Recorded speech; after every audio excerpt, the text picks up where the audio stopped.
The first thing everyone remembers is that I ruined Thanksgiving. That morning, I told my wife I didn't want my brother in our house anymore. I didn't yell, I didn't explain. I just said that if he came, I would leave. She stared at me like I'd insulted her family dog. Within an hour, my phone was blowing up, my mom telling me I was being cruel, my dad asking what was wrong with me, my brother sending a text that just said, "Relax." No one asked why.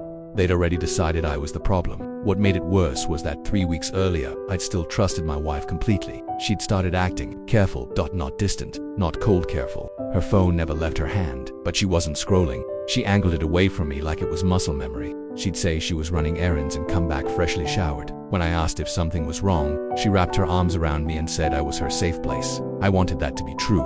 One night I grabbed her phone to make a business call, because mine was dead at the time, and a message popped up from a contact saved as E. Just one sentence. "I miss you already." It shouldn't have meant anything, but my chest tightened in a way I couldn't ignore. I opened the conversation.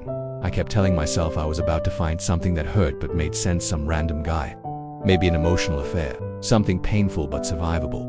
Instead, I saw photos taken in my living room, inside jokes I'd heard before but never questioned, and then a picture that erased every ounce of denial I had left.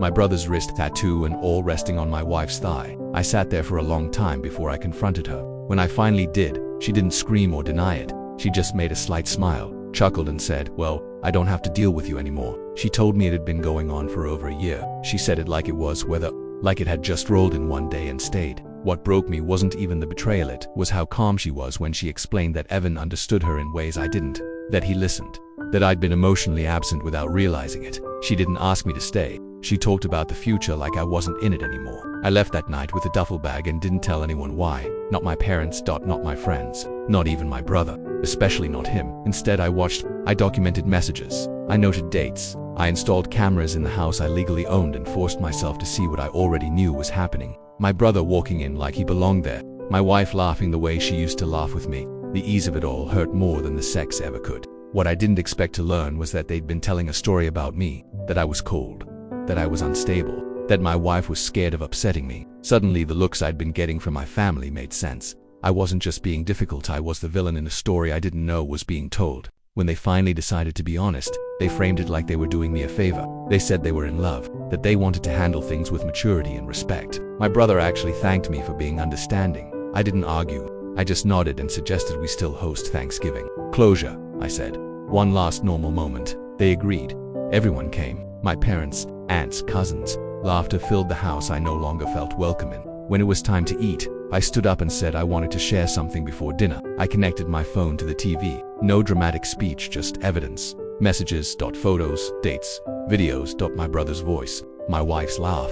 The type of evidence which would crush their made-up story once and for all. A year of lies laid out in silence. My mother covered her mouth. My father didn't look at anyone. My brother tried to speak and couldn't finish a sentence. My wife slid out of her chair and hit the floor. I walked out before anyone could ask me to explain. The divorce was brutal but clean.